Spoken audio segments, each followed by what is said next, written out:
ಹೊಸದುರ್ಗ ಪಟ್ಟಣದ ಶಿರಡಿ ಸಾಯಿಬಾಬಾ ಮಂದಿರದಲ್ಲಿ ಜುಲೈ 29ರಂದು ನಡೆಯಲಿರುವ ಗುರುಪೂರ್ಣಿಮೆ ಮಹೋತ್ಸವವನ್ನು ಈ ಬಾರಿ ಅದ್ದೂರಿಯಾಗಿ ಹಾಗೂ ಭಕ್ತಿ ಭಾವದಿಂದ ಆಚರಿಸಲು ಸಕಲ ಸಿದ್ಧತೆಗಳನ್ನು ಕೈಗೊಳ್ಳಲಾಗಿದ್ದು, ಸುಮಾರು 32 ಲಕ್ಷ ರೂಪಾಯಿ ವೆಚ್ಚದಲ್ಲಿ ಗರ್ಭಗುಡಿಯ ಅಭಿವೃದ್ಧಿ ಕಾಮಗಾರಿ ಪೂರ್ಣಗೊಂಡಿರುವುದು ಈ ಬಾರಿಯ ವಿಶೇಷವಾಗಿದೆ.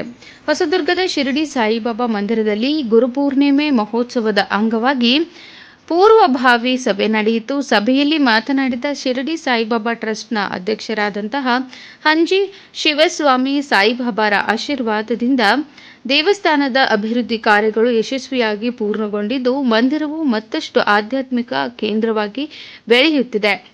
ಸುಮಾರು 32 ಲಕ್ಷ ರೂಪಾಯಿ ವೆಚ್ಚದಲ್ಲಿ ಗರ್ಭಗುಡಿಯ ಅಭಿವೃದ್ಧಿ ಕಾಮಗಾರಿ ಪೂರ್ಣಗೊಂಡಿದ್ದು, ಈ ಕಾಮಗಾರಿಗಳಿಗೆ ಸಾರ್ವಜನಿಕರಿಂದ ಹಣ ಸಂಗ್ರಹಿಸದೆ ಭಕ್ತರ ಸಹಕಾರ ಹಾಗೂ ದೇವಸ್ಥಾನದ ಸಂಪನ್ಮೂಲಗಳ ಸಮರ್ಪಕ ನಿರ್ವಹಣೆಯ ಮೂಲಕ ಅಭಿವೃದ್ಧಿ ಕಾರ್ಯಗಳನ್ನು ಕೈಗೊಳ್ಳಲಾಗಿದೆ ಎಂದು ಅವರು ಮಾಹಿತಿ ನೀಡಿದರು. ಸಾರ್ವಜನಿಕರಿಂದ ಸಂಗ್ರಹಿಸಲಾದ ನಿಧಿಯನ್ನು ಭವಿಷ್ಯದ ಯೋಜನೆಗಳಿಗಾಗಿ ಡೆಪಾಸಿಟ್ ರೂಪದಲ್ಲಿ ಸಂರಕ್ಷಿಸಲಾಗಿದೆ. ಜುಲೈ 29ರಂದು ನಡೆಯುವ ಗುರುಪೂರ್ಣಿಮೆಯ ಮಹೋತ್ಸವದ ಅಂಗವಾಗಿ ವಿಶೇಷ ಪೂಜೆ, ಹೋಮ, ಅಭಿಷೇಕ, ಮಹಾಮಂಗಳಾರತಿ ಸೇರಿದಂತೆ ವಿವಿಧ ಧಾರ್ಮಿಕ ಕಾರ್ಯಕ್ರಮಗಳನ್ನು ಆಯೋಜಿಸಲಾಗಿದೆ. ದಿನಪೂರ್ತಿ ಭಕ್ತರಿಗೆ ದೇವರ ದರ್ಶನದ ವ್ಯವಸ್ಥೆ ಮಾಡಲಾಗಿದ್ದು, ಆಗಮಿಸುವ ಎಲ್ಲರಿಗೂ ಪ್ರಸಾದ ವಿತರಿಸಲಾಗುತ್ತದೆ. ಈ ಬಾರಿಯ ಮಹೋತ್ಸವಕ್ಕೆ ಜಿಲ್ಲೆಯ ವಿವಿಧ ಭಾಗಗಳಿಂದ ಸಾವಿರಾರು ಭಕ್ತರು ಆಗಮಿಸುವ ನಿರೀಕ್ಷೆ ಇದ್ದು, ಅನೇಕ ಭಕ್ತರು ಉದಾರವಾಗಿ ದೇಣಿಗೆ ನೀಡುತ್ತಿದ್ದಾರೆ. ಕೆಲವರು 50,000 ರೂಪಾಯಿಯವರೆಗೂ ಕಾಣಿಕೆ ನೀಡಲು ಮುಂದಾಗಿರುವುದಾಗಿ ತಿಳಿಸಲಾಗಿದೆ. ಧಾರ್ಮಿಕ ಕಾರ್ಯಕ್ರಮಗಳ ಜೊತೆಗೆ ಸಾಂಸ್ಕೃತಿಕ ಕಾರ್ಯಕ್ರಮಗಳಿಗೂ ಆದ್ಯತೆ ನೀಡಲಾಗಿದೆ. ಸ್ಥಳೀಯ ಶಾಲಾ ವಿದ್ಯಾರ್ಥಿಗಳಿಂದ ಭಕ್ತಿಗೀತೆ, ನೃತ್ಯ ಹಾಗೂ ವಿವಿಧ ಸಾಂಸ್ಕೃತಿಕ ಕಾರ್ಯಕ್ರಮಗಳು ನಡೆಯಲಿದ್ದು, ಅವು ಮಹೋತ್ಸವದ ಪ್ರಮುಖ ಆಕರ್ಷಣೆಯಾಗಲಿವೆ.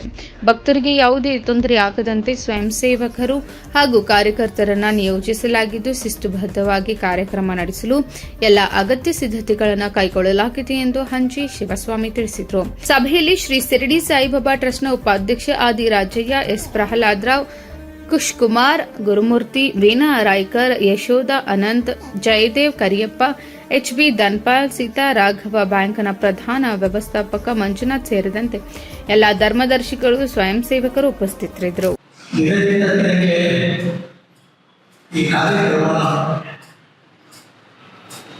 ಯಾವ ವರ್ಷಕ್ಕೂ ಕಡಿಮೆ ಇರುವಂತೆ ಮಾಡಬೇಕು ಅಂತಕ್ಕಂಥ ಒಂದು ಆಕಾಂಕ್ಷೆಯಿಂದ ನಾವು ಕಷ್ಟಪಟ್ಟು ಈ ಜಿಲ್ಲೆಯಿಂದ ನಾನು ಮಾಡ್ಕೊಂಡಿದ್ದೇವೆ. ಕಳೆದ ವರ್ಷ ಮೇಲೆ ಗರ್ಭಗುಡಿಯ ಅಭಿವೃದ್ಧಿ ಕಾರ್ಯಕ್ರಮ ಪರಿಪೂರ್ಣಗೊಂಡಿದೆ. ಆ ಕಾರ್ಯಕ್ರಮಕ್ಕೆ ನಾವು ನಾಯಕರಾಗಿಯ ವ್ಯಕ್ತಿಯಿಂದ ಏನು ಮಾತಾಡಿಕೊಂಡು ಅಭಿವೃದ್ಧಿ ಮಾಡಿಕೊಂಡು 32 ಲಕ್ಷ ರೂಪಾಯಿಗಳ ಖರ್ಚ. ಆ 32 ಲಕ್ಷ ರೂಪಾಯಿಗಳಿಗೆ ಸಂಬಂಧಿಸಿದಂತೆ 32 ಲಕ್ಷ ರೂಪಾಯಿಗಳಿಗಾಗಲೇ ನಾನು ಸಂದಾಯ ಮಾಡಿದ್ದೇನೆ. ನೆಗೋಷಿಯೇಷನ್ ಅದು ಟ್ರಸ್ಟಿ ಸಮಕ್ಷ ಫೈನಲ್ ಸೆಟಲ್ಮೆಂಟ್ಗೆ ಕೂತಾಗ ಏನು ಕೊಡಬೇಕು ಕೊಡೋದನ್ನು ಕೂಡ ಅದರಲ್ಲಿ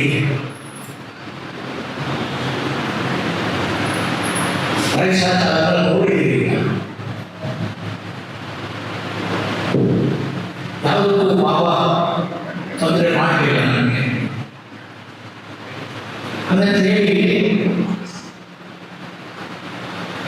ನಿಮ್ಮ ಫಂಡ್ ಸಾರ್ವಜನಿಕ ಕ್ಷೇತ್ರದಿಂದ ನಾವು ಏನು ವಸೂಲಿ ಮಾಡಿ ಆ ₹1 ಕೊಟ್ಟಿಲ್ಲ. ಅಂದ್ರೆ ಅದು ಯಾವುದು ಶಿರಡಿ ಸಾಯಿಬಾಬನ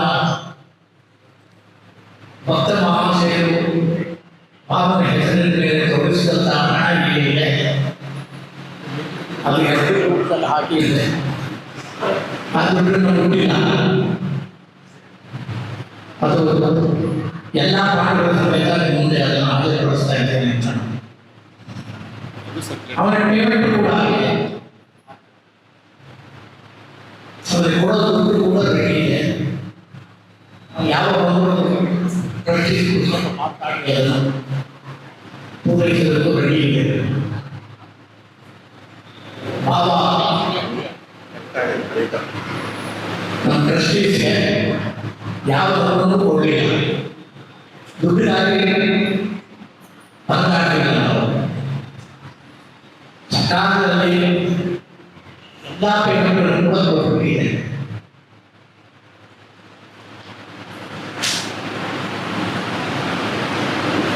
ಸಾರ್ವಜನಿಕರಿಂದ ಶೇಖರಣೆಯಾದಂಥ ಹಣ ಏನಿದೆ ಅದು ಡೆಪಾಸಿಟ್ ರೂಪದಲ್ಲಿ ಇದೆ. ಎಲ್ಲ ಕಾನೂನುಗಳು ಕೂಡ ಇದೆ. ಯಾವ ದುಡ್ಡು ಬಳಸಿಲ್ಲ, ಬಳಸಿಲ್ಲ.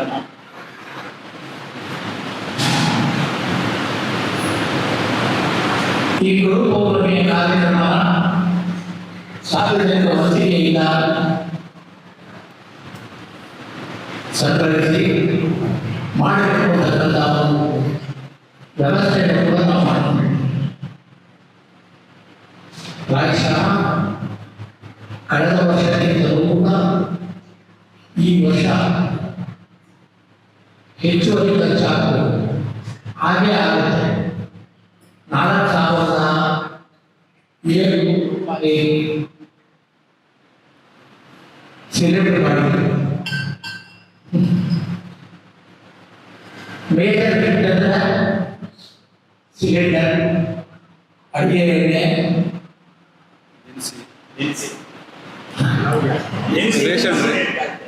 ಸಾಮಾನು ಇವತ್ತು ಅಕ್ಕಿ ಬೇಕು ಕೂಡ ಜಾಸ್ತಿ ಆಗಿದೆ. ವರ್ಷದಿಂದ ಕಳೆದ ವರ್ಷ ಬ್ಯಾಲೆನ್ಸ್ ಶೀಟ್ ಪ್ರಕಾರ 16 ಲಕ್ಷಕ್ಕೆ ಬ್ಯಾಲೆನ್ಸ್ ಶೀಟ್.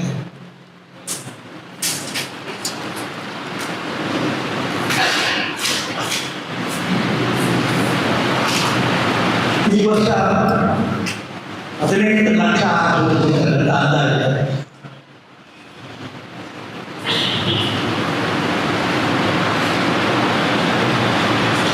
ಊಟದ